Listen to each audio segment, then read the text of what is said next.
Hi, welcome to the Know How channel. Right, today we are going to solve the game of Peg Solitaire. It's a simple game, but it can be quite frustrating if you don't know the method.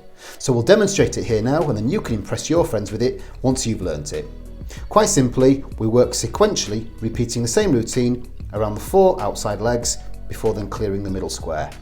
So let's start by taking the centre ball out as you would normally to begin the game, and we take the centre ball from the first leg that we're going to clear, followed by the side ball from the side leg that we're going to clear after that. And then it's just a simple case of repeating this same routine over and over sequentially as we work through the board. This first leg is the only leg where the ball remains at the side. As you'll notice as we go round, you'll see the rest of the balls remain in the centre.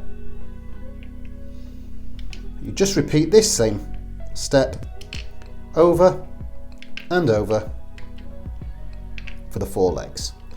Bring from the side, then from the bottom,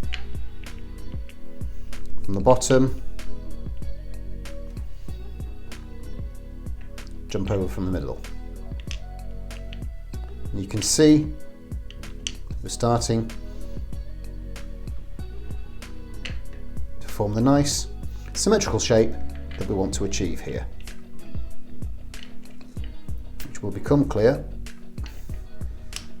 just after I take out those.